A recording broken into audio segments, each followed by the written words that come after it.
Hello, and welcome to Simple Blind Luck. I am Blind Luck, and I'll be your guide dog on our little adventure. Alright, the last Becoming Blind Luck was going over some of the more painful things I had to deal with, the removal of the halo, and we are going to continue that story, that evolution today. I do want to mention first just how grateful and blessed I was at this time because I had a constant stream of family and friends staying with me while at the hospital. There was always somebody there sitting with me.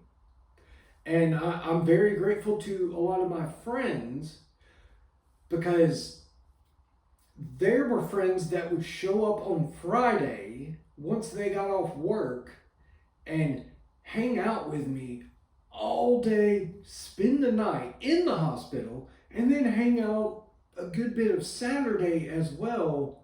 And, these were people in their early 20s. Most, would prefer to be going out having fun at that time. So the fact that they were willing to come and sit with me in the hospital was very, very helpful to me. And I'm just very, very thankful to them for that. Now, one friend, it was kind of odd, had not been by, at least since I've been conscious. And I didn't realize they hadn't been by because due to all the head trauma, the dealing with suddenly being blind, I'm having the issues with speech at this point to where I can't get what I want to say out. And I guess it's just due to all those factors. It never popped in my head that this person hadn't been by to visit.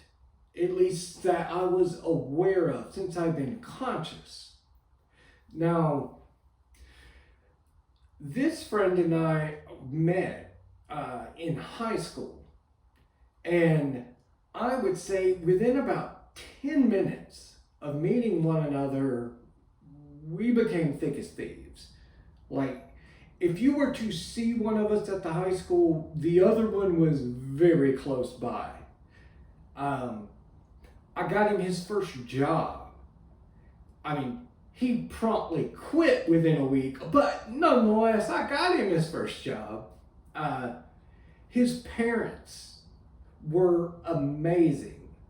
They sort of adopted me on as another son, and I will be forever grateful for that. Because during high school especially, I was going through a very turbulent home life, and they were always there, willing to support, to provide anything they could, and just to be there as parental figures. And I'm very grateful. Like, they were the type that I know I could call them up 12 o'clock midnight suddenly and need a bed to sleep in, need somewhere to sleep and lay my head, and they would be like, come on, how long do you need us to come get you? And I took them up on that offer a time or two, and I was never turned away. They're truly amazing people that I consider basically extra parents that I have to this day. But this friend and I, like I say, really great friends, thick as thieves. As time went on, honestly, it became more like another brother. Not really a friend, but a brother. Someone I really care for. And then shortly after high school, he joined the service. So didn't get to see as much of each other then, obviously, but did develop, because of that, more of a relationship with his sister and I. We became really good friends. So just the whole family is really amazing. Well, like I say, because of the head trauma and stuff, it has not clicked in my head the fact that this amazing friend, this other brother I have, hasn't really been by, hasn't come to visit me in the hospital. And granted, had I been thinking clearly, I could have imagined, well, he is in the service. It's not like you can just snap your fingers and go on leave. But once again, due to everything, it didn't even pop in my head. I wasn't even questioning the fact that he had not been by in a very, very long time since I had been conscious and aware of things. And one day his sister comes to visit, and this was nothing out of the ordinary. She came by often and used to bring her little daughter, who was, a baby at this point. I loved it to death. It was great. So she comes to visit. Well, within 2 or 3 minutes, all of a sudden, 2 or 3 more of my other real good friends show up. And, this in itself also was nothing out of the ordinary. Like, there are plenty of times friends had come to visit and then other friends happened to show up at the same time and they hadn't planned it. It just worked out that way. And then within another couple of minutes, more of the close friends show up. And within a time span of about 10, 15 minutes, all of my really, really close friends are suddenly there at one time. And even my brain-addled mind at that point realized, this is odd. Everybody doesn't show up at the same time like this. 1 or 2, yes, but everybody? And then that's when my friend's sister, she kind of sits on the hospital bed and she reaches over and she grabs my hand and she's just squeezing my hand. And she says, "You're right, we're not here just all coincidentally. We need to tell you something. My friend, my brother had passed away. And honestly, I don't think that at that time it truly registered in my head. It's like I heard the words, I comprehended the words, but I don't think it really sunk in at that point. And I can just recall sitting there and I'm in this void of just darkness. And I feel completely alone, just empty blackness everywhere. All except for that hand. Like she had a death grip on my hand. And at that point, that was my only connection to reality at the time. And I do want to take a moment just to apologize to both her and the parents, my adopted parents, because I'm sure I did not exhibit the sort of reaction one would think upon getting that news of somebody you do consider a brother, because I just went numb, and I honestly I do not think it really even registered at that point. I think maybe my brain just did not want to accept the fact that he wasn't here anymore.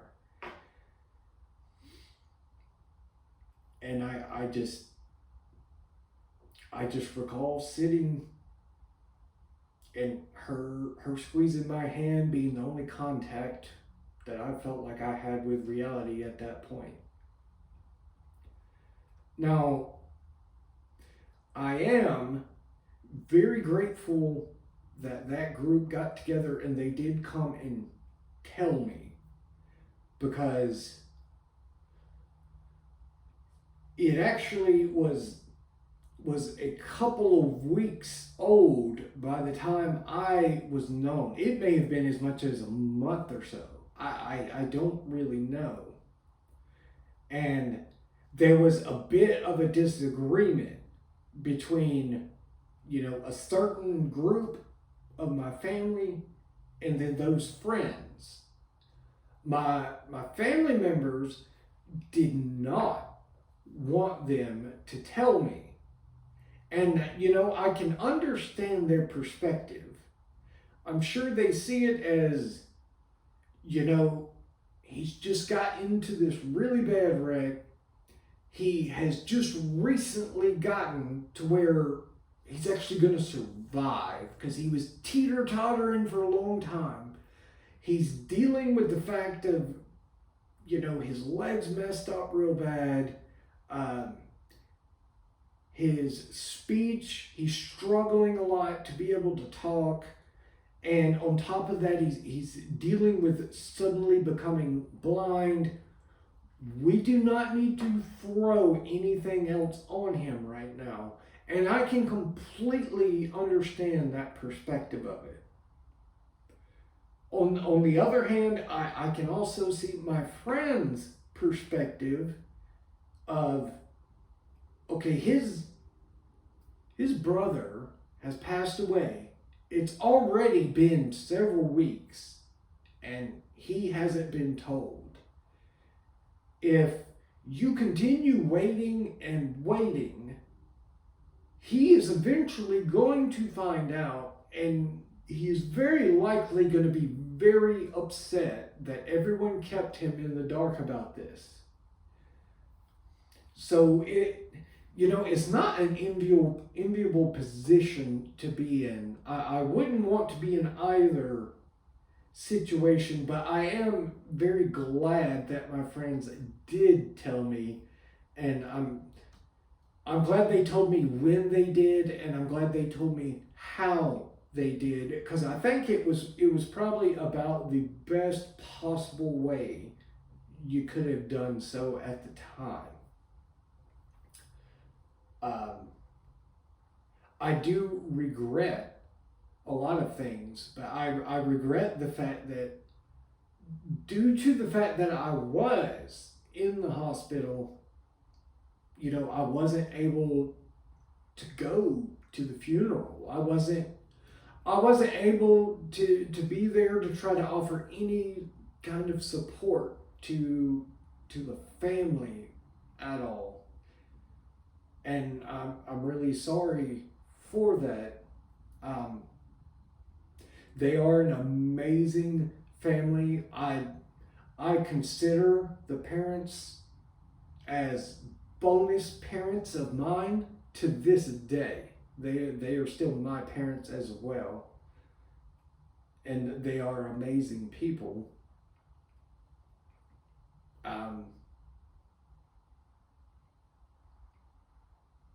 Sorry, this isn't the happy-go-lucky sort of episode, I'll just end today by saying to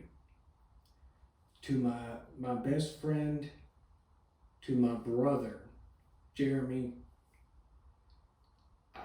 you are greatly missed and you are never forgotten. And with that, I will hear you later.